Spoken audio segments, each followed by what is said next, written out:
ఈరోజు తెలుగుదేశం పార్టీ పత్రికలో ఒక ఆసక్తికరమైన కథనం కనిపించింది. తాజాగా ముఖ్యమంత్రి చంద్రబాబు నాయుడు గారు ఢిల్లీ వెళ్ళారు కదా.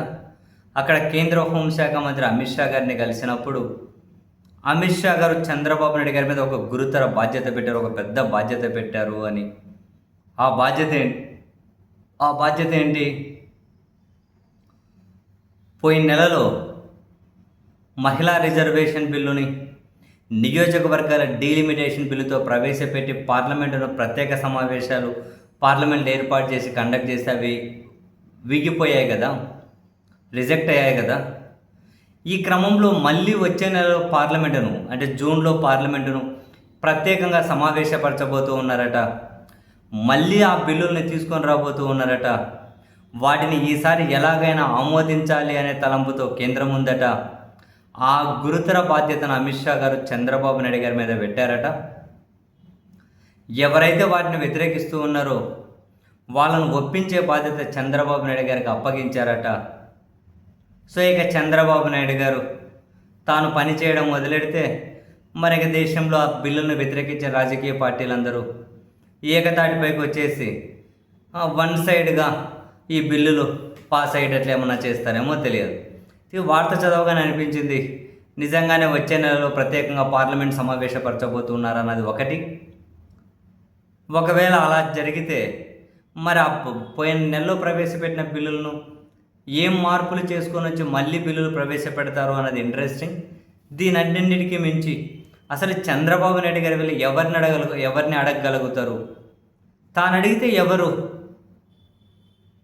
ఓట్లు వేస్తారు అన్నది ఇంట్రెస్టింగ్. అప్పుడు వ్యతిరేకించిన వాళ్ళు దక్షిణ భారతదేశం తీసుకోండి, లేదంటే పక్కన రేవంత్ రెడ్డి గారికి చెప్పి ఏమన్నా కాంగ్రెస్ అధిష్టానాన్ని ఒప్పిస్తారా? కాదు కదా. కర్ణాటకలో ఏమన్నా కాంగ్రెస్ అధిష్టానాన్ని ఒప్పిస్తారా?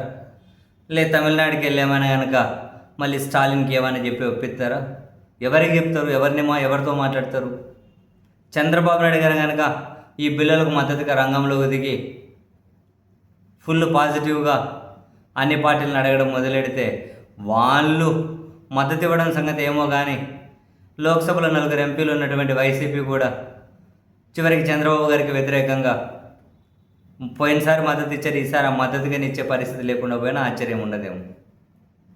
ఇక్కడ అనిపించింది చంద్రబాబు గారు ఇంకా జాతీయ స్థాయిలో చక్రం తిప్పే పరిస్థితుల్లో ఉన్నారా? అసలు చంద్రబాబు నాయుడు గారు ఎవరు చెబితే వింటారు? బేసిక్గా బీజేపీ ఏం చెబితే దానికి తలూపుతారు చంద్రబాబు గారు అని దేశంలో ఇప్పుడు అందరికీ తెలుసు. అటువంటిప్పుడు చంద్రబాబు నాయుడు గారికి ఇంకేం క్రెడిబిలిటీ మిగిలి ఉందని జాతీయ స్థాయిలో వ్యతిరేకించిన రాజకీయ పార్టీల దగ్గరికి వెళ్ళి మద్దతు ఇవ్వండి అని చెప్పి అడుగుతారు. కాదు కూడదు అంటే ఇంకా వేరే పార్టీలోని ఎంపీలను ఇటువైపు లాగేసుకోవడము, లేకపోతే ఆ పార్టీలను చీల్చేయడము, దానికి ఏమైనా వ్యూహాలు ఎట్లా రచించాలి, వ్యూహరచన ఎట్లా చేయాలి, ఇటువంటి సలహాలు ఏమైనా కావాలి అంటే చంద్రబాబు నాయుడు గారు ఇవ్వగలుగుతారు. అంటే దాన్ని కొంతవరకు అంగీకరించవచ్చేమో. అంతేగాని వ్యతిరేకించిన పార్టీలను వెళ్ళి చంద్రబాబు గారు ఏ విధంగా ఒప్పించగలుగుతారు? ఇప్పుడు అమిత్ షాను మరొకరు చేయలేని పని చంద్రబాబు గారు ఎలా చేస్తారు?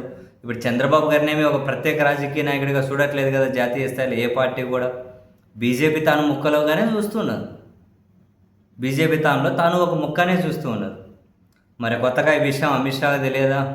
తెలియకుండా అమిత్ షా చంద్రబాబు గారి మీద పెద్ద గురుతర బాధ్యత పెట్టారా? మరి ఆ పత్రిక ఎందుకు రాసుకుంటూ వచ్చిందో రాబోయే రోజుల్లో చూడాలి.